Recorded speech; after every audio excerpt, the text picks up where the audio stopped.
Hello, this is the Bananacast. I'm your host, Andrew Gutierrez, with my two favorite co-hosts, Gabriel Escobar, and our favorite movie friend, Red Mist, or Blu-ray Guy 25, or Alexander Novoa. This week, it was my suggestion. I wanted to watch Kick-Ass, so I made everyone here watch Kick-Ass. And it's a great movie from 2010s, the same year as The Social Network. Just the best year for movies. It stars Aaron Taylor Johnson, the guy who played Quicksilver in Age of Ultron. Nicolas Cage. Everyone knows Nicolas Cage. Like, there's that meme. And Chloe Grace Moretz. She's a great actor. And according to IMDb, it says Dave Lewinsky is an unnoticed high school student and comic book fan who one day decides to become a superhero, even though he had no powers, training, or meaningful reason to do so. Director is Matthew Vaughn. These jerks rated Kick-Ass a 7.6. Morons at IMDb don't know what they're talking about. The movie, very motivating. Just some normal guy can just do what he wants and whatever he wants. But it's real. But sometimes when reality hits. I think that was a good message in the movie. And also had some pretty great actors, especially 12-year-old Chloe Grace Moretz. She is really good at acting. Especially you don't expect her to be this gruesome superhero killer. Anyways, and the only reason I want to watch it is to hear that one quote. Give it up, man. Just walk away. No, never. What the fuck is wrong with you, man? You'd rather die for some piece of shit that you don't even fucking know? The three assholes laying into one guy while everybody else watches? And you wanna know what's wrong with me? Yeah, I'd rather die. So bring it on! You're fucking crazy, kid. Yeah, what do you guys think of the movie, Alex? I've seen it before. Before you told us to watch it, so I kind of know my opinions already on the movie. I think it's good. Yeah, I think it's really good. After rewatching it, actually, I think a lot of things kind of poked out as kind of being overly dumb. Some scenes are really dumb, but then it kind of evens out because the ending. I'm not gonna spoil the ending, but the ending kind of just puts the cherry on top with everything being over the top. So it's oh, okay, it knows that everything's being crazy right now. So yeah, I thought it was pretty good. also seen the movie many times in the previous years. I haven't seen it in years, and I didn't realize the music was so good in this movie. I actually didn't realize that It has until really this good soundtrack. Yeah, so yeah, I had fun watching it. It's not the best movie ever. I don't know what Gabe's smoking, but as I was saying, I had fun watching it. I would like to talk about how good the directing was in this film. Vince Vaughn's brother. No, it's Matthew Vaughn. Are they An related? excellent. No, but he's an excellent director, and I think he Post really Malone. shines when it comes to action, specifically in several scenes that he directed for this movie involving Big Daddy and Hit Girl. There are very standout action scenes that like push it over the bar of just a subpar movie, comedy action movie, because the action scenes are handled with such care and attention and speed that it's it's exhilarating to watch. And I think that Matthew Vaughn brings this to every single movie that he directs. Yeah, the warehouse scene and the hallway scene from the end of the movie are they're standout action scenes for probably that decade. For the decade, definitely. It feels like Kingsman saw that and was like, let's make that a whole movie. Yeah, that's the same director. It looks like someone's on an IMDb page right now. All right, Gabe, what was your favorite scene? I had multiple favorite scenes, Okay, but name one. definitely my What favorite do scene you in the movie is Big Daddy's scene. That scene is epic. It really shows Big Daddy in action, and he don't play around, and he's he dresses like Batman, but just does the opposite and just kills people with guns. It's pretty sick, and especially the music that goes with that scene. It's an intense and aggressive build up.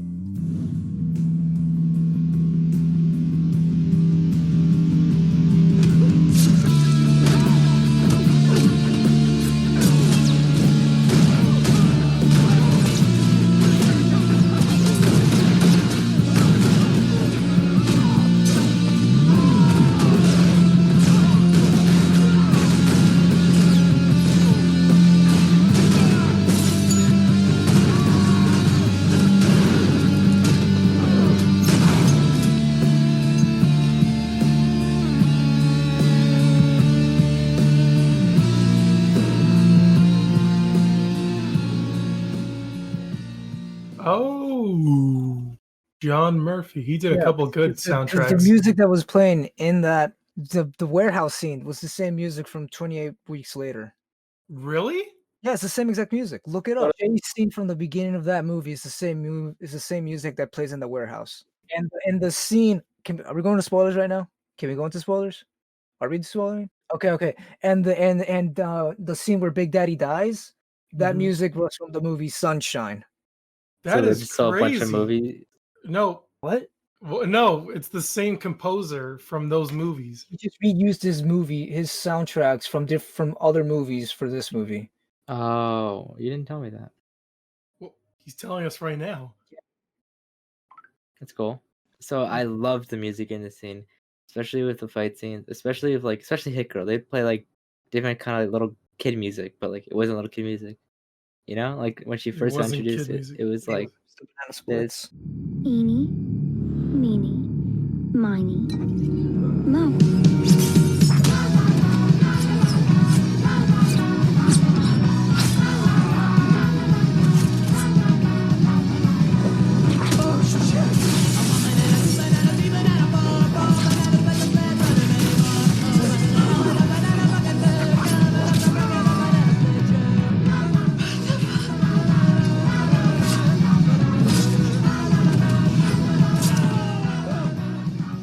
Killed those guys at the apartment, and then Bad Reputation. That was another song that made just perfectly match. Yeah, I agree. It perfectly matched that scene. I agree. Yeah.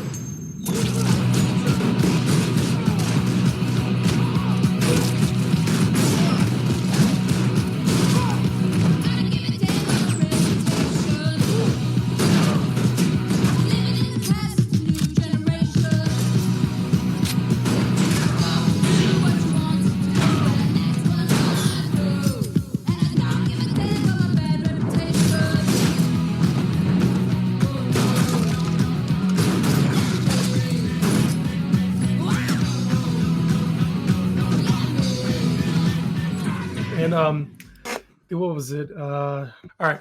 So remember when he came in with that jetpack minigun thing? Yes. That scene, I think, is my favorite scene in the whole movie. All right. Crazy. That's my favorite scene because he comes in with the bazooka, and that bazooka is just a bazooka.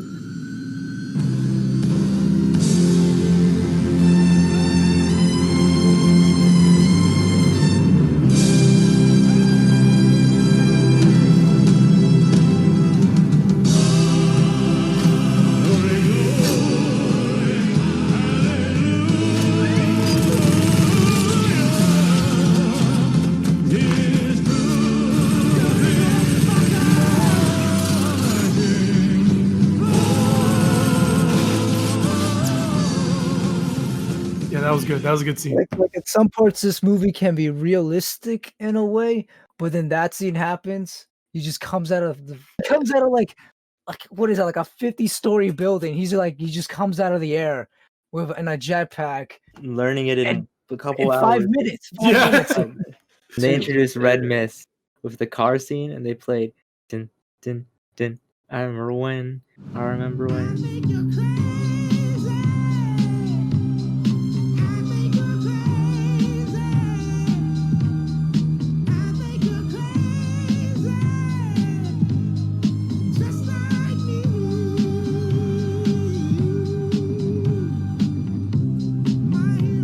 Warehouse is burning down, and then he has a security camera that Big Daddy never saw. It was in a teddy bear. And they go show the Big Daddy scene where Big Daddy gets in the warehouse and just starts killing every one of those guys. Frank D'Amico's men. And then so they send Red Mist after him. Jumping off of that to my favorite scene is when Big Daddy dies. Yeah. Because what's that famous line? The 10 out of 10 acting from Nicolas Cage, where Gabe. You know say the line. Say Gabe, the line. Gabe has to say the line because he knows that line. So in the Nicolas Cage death scene, he's burning the deaf. So I guess when you're burning the deaf, you would scream really loud, and he's directing the hit girl what she has to do. And so they said Nicholas, you have to scream this like you're burning. And so Nicholas took the script. He's like, I got it. Now switch to Kryptonite. I don't know how close the boom mic was to him. But that was a pretty quality. And then she's like, "Oh, kryptonite," and then the music. No, to Roberts. What was the? God, I can't remember. Wait, continue So talking. the music in that scene also That was is really amazing. good. Yeah.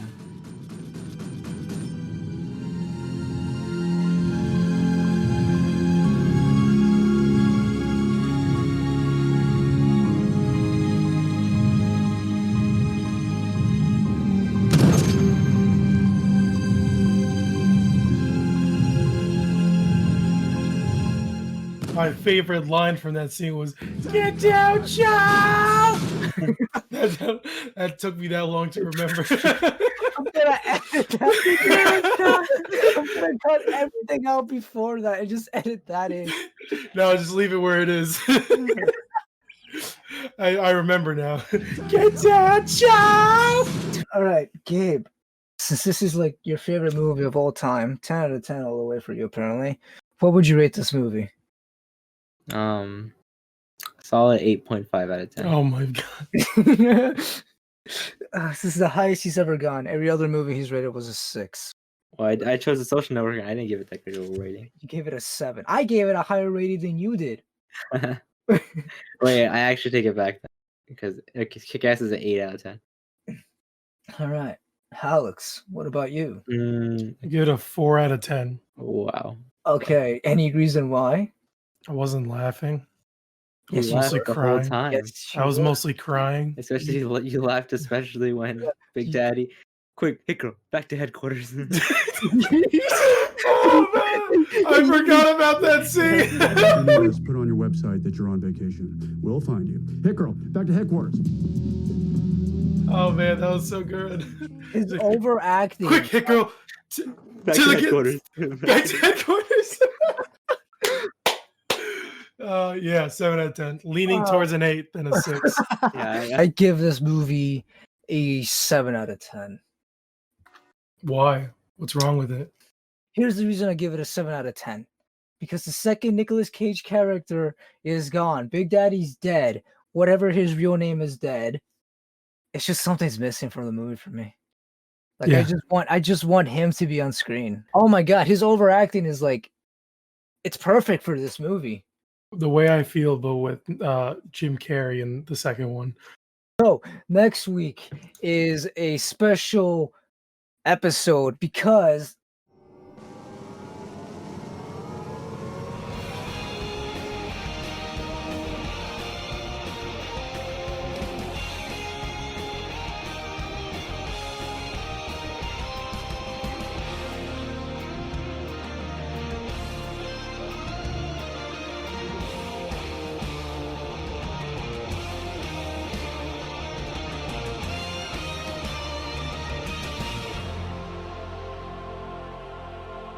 New releases. exactly the Zack Snyder Justice League. Yes, Gabe, With the it's Flash. coming The out. Snyder cut. Yeah, Yeah, whoa. man. The 4-hour Superman, oh, epic. yeah. Let's go. We're gonna sit through all of that and we're gonna review it. But first, we're gonna watch the original and compare and contrast it. Exactly. That's what that's about to be about. Big time. Big difference. episode. Oh, Big episode. Very special episode. Ooh, fireworks all over the place. Yeah. Woohoo. Hour-long All right. episode. Oh, God, no. I hate you all. All right.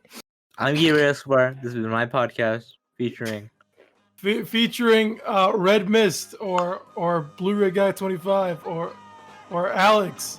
And I'm Andrew Gutierrez. This has been the Bananacast. We'll see you next week. We're going to split.